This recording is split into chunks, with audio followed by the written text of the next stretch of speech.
أعوذ بالله من الشيطان الرجيم. بسم الله الرحمن الرحيم. We begin in the name of Allah, the most compassionate, the most merciful. Assalamu alaikum, boys and girls. Salāmu alaikum, everybody. Salāmu alaikum, Ms. Nazira. How are you doing? Good, alhamdulillah. Assalamu alaikum, Amir. How are you doing? I'm doing pretty good, yeah. It's a great day. Yep, it's a great day to have a great day. Alhamdulillah. How's it going out there, kids? I miss you guys. How are you all doing at home? We do miss you. But we did get to see some lovely pictures and videos, which we'll show later on today. And that really helps us not miss you all so much. Isn't it so nice when we get to see those videos and pictures? Yeah, I've been having a lot of fun looking through all of them. There's been some really interesting ones, and apparently there's some kids who sent some masjids in too. Yeah, some kids at home made their own little masjids, and they sent it in for us to look at. Wow. Hey, guys, thanks so much for sending them in. Okay, boys and girls, so today is day number 4, episode number 4 of Shahr Ramadan and the Ramadan program. Wait, what number did you say again? 4. 4 of how many, please? 4 of either 30 or 29, actually. You mean to say we get 30 days of this much fun? Yeah, we do. What? Yahoo! That's right, we do, inshallah. And remember, Amir, actually, we're not sure if it's going to be 29 days or 30 days because it really just depends on the moon sighting. Whoa, it's kind of like the box of wonder. It's going to be a surprise. Yes. Do you all remember, boys and girls, at the beginning of the month when we were waiting to sight the moon to see when Shahr Ramadan would start? Well, the same thing goes at the end of the month. So we know when the first day of Shawwal will be here, which is also going to be the first day of Eid. Oh, I'm excited. Yeah, so, hey, do we have any special projects lined up for Eid? We do, but you'll have to wait. Stick around and you'll see. Oh, I'm trying to hold in my excitement. Oh, I'm going to have to keep it in. Okay, Amir. Well, I'm so glad to see you excited. Yeah. Are you excited at home? I don't know if anyone's as excited as Amir is, though. Oh, my goodness. I'm pretty excited, but I just can't hide it. All right, friends. So let me tell you what we're doing today. Today, we will first go over the beautiful ayah that we had learned yesterday. Do you all remember what it was at home? Have you been practicing? Good. And how about you, Amir?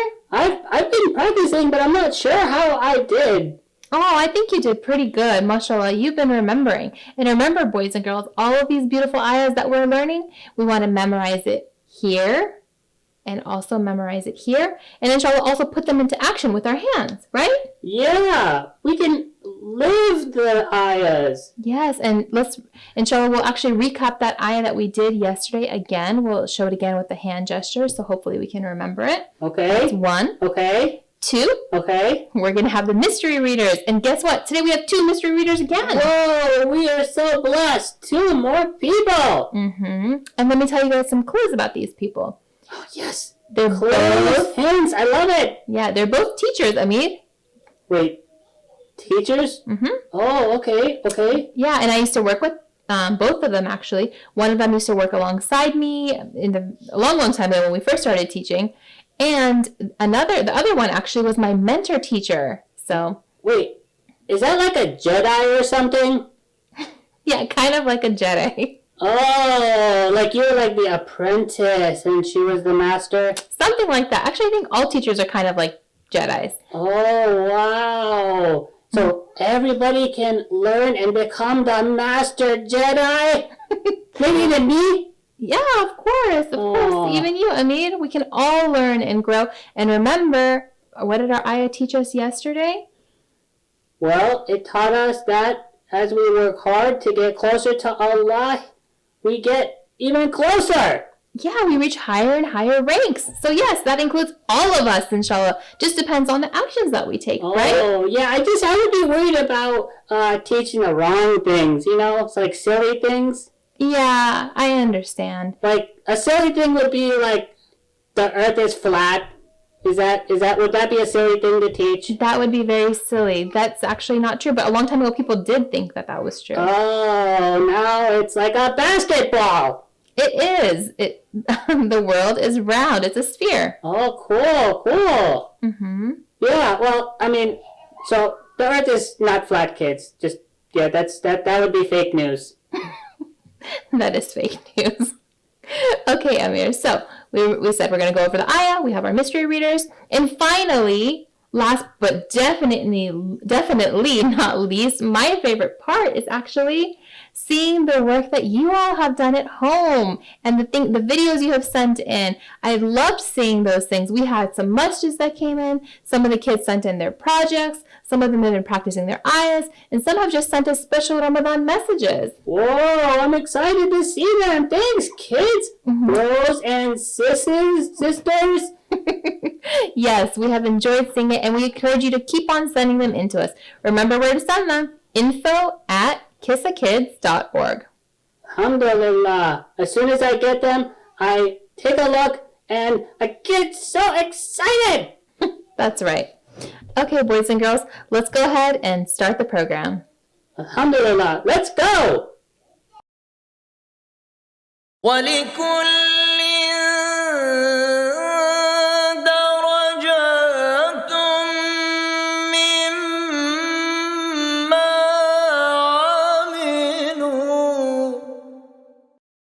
ولكل درجات مما عملوا. Everyone will be given ranks according to what they have done.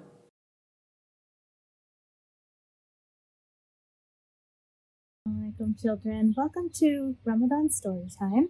I'm so happy to be with you today. My name is Sabina Heider, and we're going to be reading a story about Prophet Salāmun alayhi salam and Hudhud, and it's written by Kisa Kids Publications. We're going to start with Bismillahir-Rahmanir-Rahim, in the name of Allah, the most kind and most merciful. Long ago, there was a beautiful and grand kingdom ruled by a great king who was also a prophet of Allah. On top of being a powerful king, Prophet Salāmun alayhi salam ruled over a large army of humans and jinn. The wind was commanding to follow his orders and could take him anywhere he wished. He could even speak the language of the animals. Allah had truly blessed him. One day, Prophet Salāmun noticed that his messenger bird, Hudhud, was missing. He went to the eagle Kirkus, the leader of all the birds, and asked him, "Where is Hudhud?" Kirkus searched and searched, but could not find Hudhud anywhere. Prophet Salāmun became very upset and announced, "I hope Hudhud has a very good reason for going missing."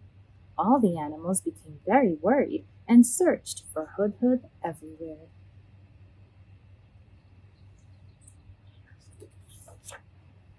Meanwhile, Hudhud sat in a beautiful garden in Yemen in the city of Saba. He was chatting with other birds who told him about Bilqis, the queen of Saba, and how she and her followers worshipped the sun. Upon hearing this, Hudhud's jaw fell wide open. He wondered, how could somebody worship anything other than Allah? Hudhud grew very curious and flew to the palace of Bilqis to see how they prayed. He saw something round made of gold, which looked like the sun. When the morning sun would rise, its rays would shine upon this sun-looking object, and all the people, including Queen Bilqis, would fall into sajda towards it. Hudhud asked Allah to forgive and guide the people of Saba, and then quickly headed back towards Prophet Salāmun to tell him about this strange occurrence.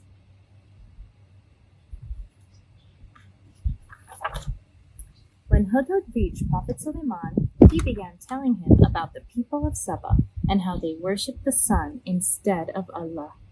When the other birds heard why he had been gone, they breathed a sigh of relief. Hudhud did indeed have a good reason for going missing. Since he was a prophet of Allah, Prophet Salāmun needed to guide Bilqis and her people. He said to Hudhud, "Take this letter to Bilqis and bring me a reply from her." Like lightning, Hudhud swiftly went and delivered the letter to her. When Bilqis received the letter, she noticed it had an official stamp, so she rushed to show it to her advisors.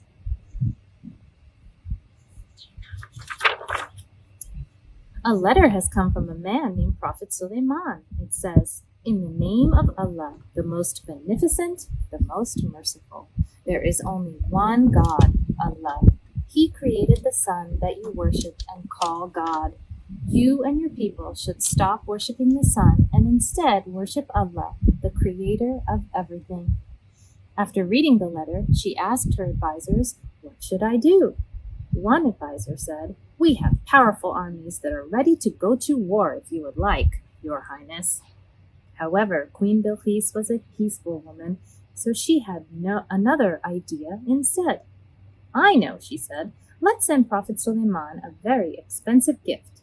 If he accepts it and lets us continue worshipping the sun, he is not a prophet of Allah.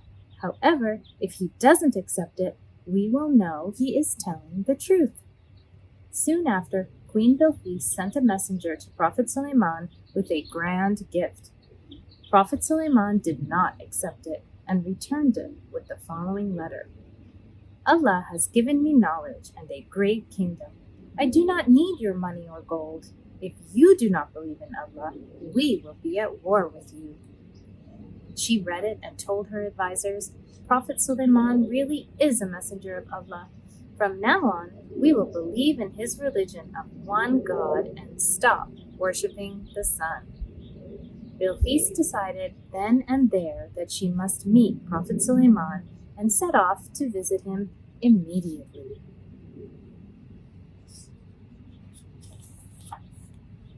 When Prophet Sulaiman heard about Bilqis's decision, he decided to test her intelligence. He ordered his people to build a palace made entirely of glass. Under the palace was a pool of water with colorful fish swimming in it. When Bilqis arrived, she was in awe of the beautiful palace. As she stepped inside, she lifted her dress so that it would not get wet. She was fooled by the appearance of the palace and thought she was stepping into water.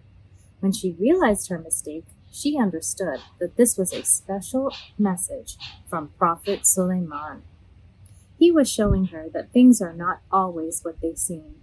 Even if the sun was the most powerful force she could see, there was an even more powerful force behind it: Allah.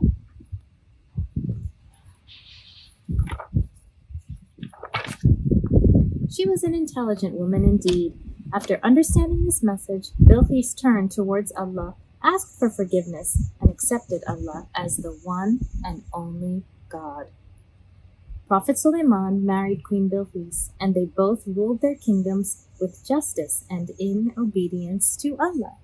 Subhanallah, what a wonderful story. It was so interesting to see how a clever bird helped make such a big decision.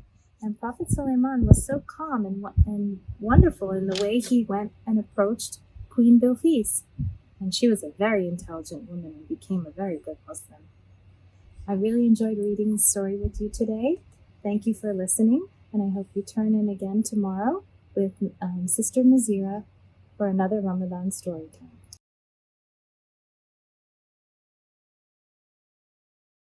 Assalamu alaikum wa rahmatullah. Ramadan Mubarak to you. Sister Lika here from my front yard, here to read a story for you. This is a really, really sweet story, and I think about this when I have something that's kind of burning in my inside of me, a story that I want to tell of something that happened, something interesting, something I just want to get off my chest. And that's the case with this bear right here. So if you can identify with that, then you'll enjoy this story. The story is called A Bear Has a Story to Tell, written by Philip Steed, illustrated by Aaron Steed.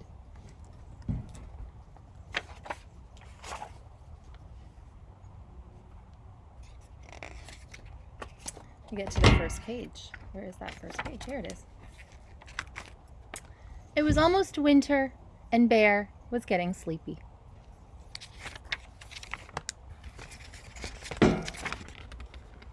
But first, Bear had a story to tell.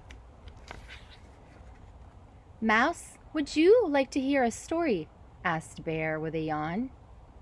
"I'm sorry, Bear," said Mouse, "but it's almost winter, and I have many seeds to gather."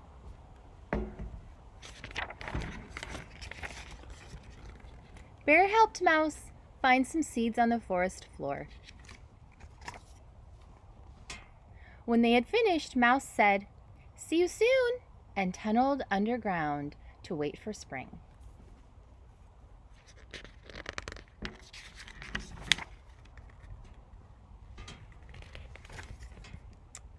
Bear took slow, sleepy steps through the forest. Fallen leaves crunched under his feet. "Hello, Duck," said Bear, sitting down to rest his tired legs. "Would you like to hear a story?" "I'm sorry, Bear," said Duck, "but it's almost winter, and I'm getting ready to fly south."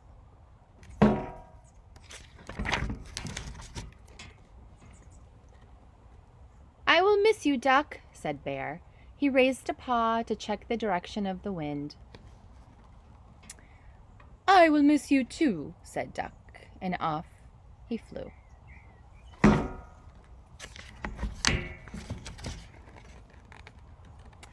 The sun was heavy and hung low in the sky. Bear's eyelids were getting heavy too. He counted colors to stay awake. 3 pink clouds, 2 red leaves, 1 green. "Frog, hello," said Bear. "Would you like to hear a story?" "I'm sorry, Bear," said Frog, "but it's almost winter, and I have to find a warm place to sleep."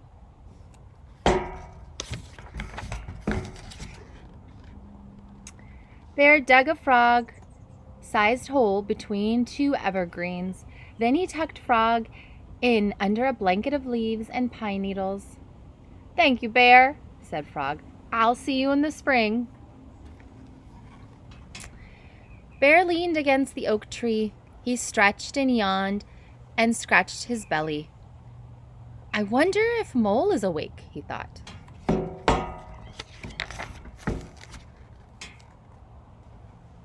This way.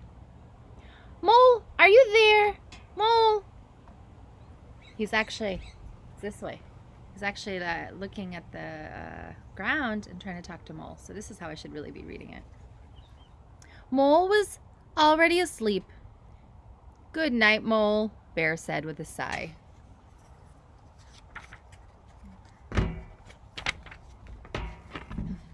So there he is, lonely, looking up at the snow. Winter is really close now. The first winter snowflakes began to fall. He's running out of time to tell his story. Many months passed, and the sun returned. It melted the snow and woke the trees. Bear rolled out onto the green grass. "It's spring," he said. "Now I can tell my story."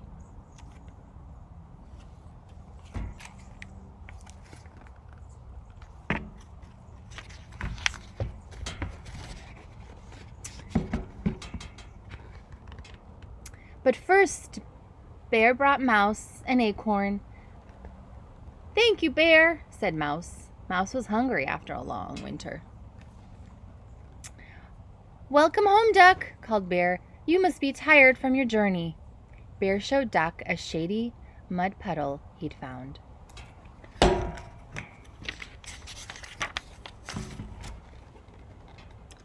Bear placed a frog in the sunshine till he was warm and awake. Frog opened one eye, then with the other. "Good morning, Bear," he said. Or "Good morning," said Bear. I thought that was the frog for a moment who said that. Bear, Mouse, Duck, and Frog waited all day for Mole to wake up. Finally, Mole poked his nose out into the moonlight. "Mole," said Bear, "would you like to hear a story?" Wow, well, he's gathered them all up. What do you think is going to happen now?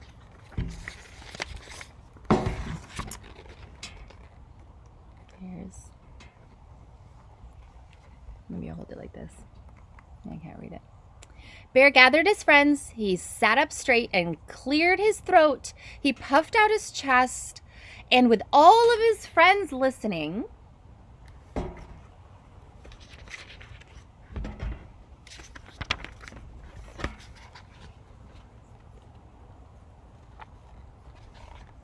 this one. Bear could not remember his story. It was such a good story, he said, hanging his head.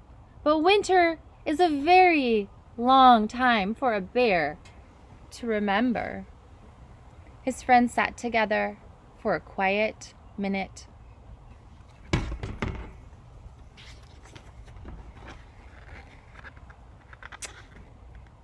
Then Mouse said, "Maybe your story is about a bear." And then Duck said, "Maybe your story is about a busy time just before winter." "I think there should be other characters too," suggested Frog. "Like a mole," said Mole, "and a mouse and a duck and a frog." Bear sat up straight again. He cleared his throat, puffed out his chest, and he began his story with,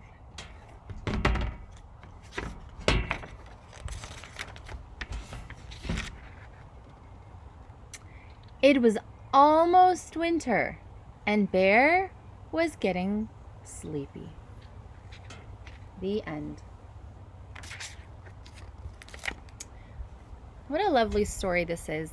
And what I suggest to you is, if you can't find somebody to tell your story to, just like Bear, that you take out a notebook, you write it down, and at least in that way you get it out of your head and out of your heart and onto a notebook so that you can remember it later on when you do have somebody to listen.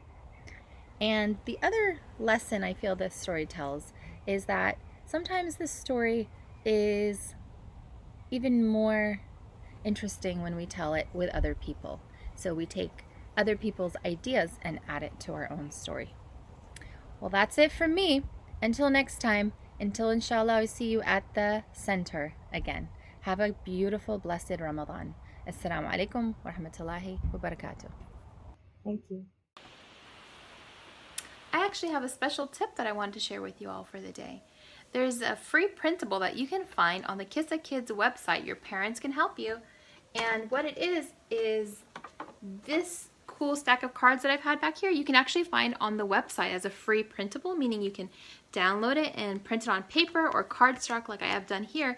And what it is the daily du'as for Shahr Ramadan are available in this really beautiful design that looks awesome. If you print them out and display them with your Ramadan decor, and every day you can get the barakah and blessings of reading the du'as together. So for example, I have mine set to day number 4 today, and inshallah I'll be reading this with my family, inshallah.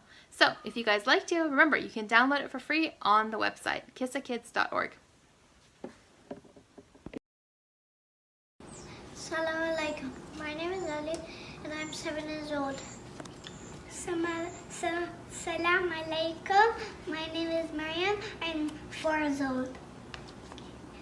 Ramadan Mubarak.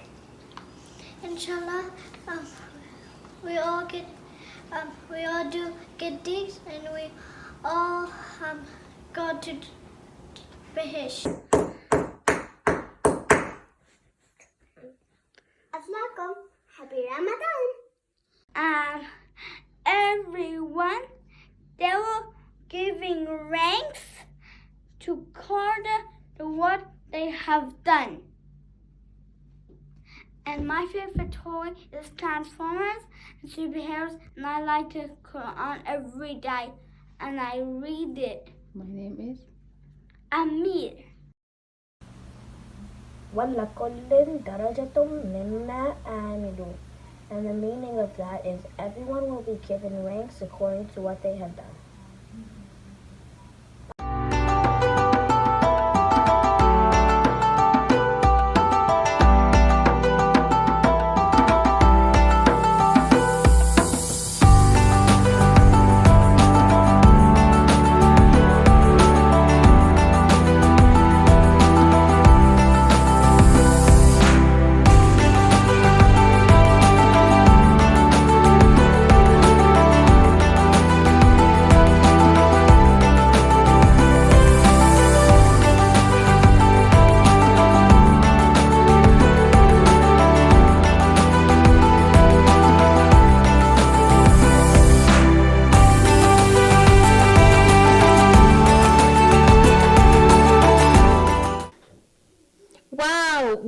awesome program. Again, we love those stories, right? Yeah, I love reading them. Sometimes I just lay down and listen, like... That was a little bit fast. I kind of bumped my head on that one. Okay, Ameer. Yes, we did love those stories. And remember, each book can give you a lesson if you're paying attention. So, what did you learn from these stories that you heard today? Good. Inshallah, we hope that you take the lessons to heart. And also, again, we love seeing all those videos and those pictures that you sent in. And make sure you keep them coming. And I think that's all from us today. But don't forget, tomorrow I'll be back with my friend Ameer. And Alhamdulillah. And I think you'll be back too, right? yeah, you'll be back, right? Awesome. We'll have a new lesson and a new ayah, inshallah. Insha'Allah. Okay, friends at home, take care. And remember, keep us in your du'as and we'll keep you in ours. Salāmun alaykum. Salam, everybody. Fi amanillah. Salam. Fi amanillah. Bye. Bye. Khudafis. Khudafis.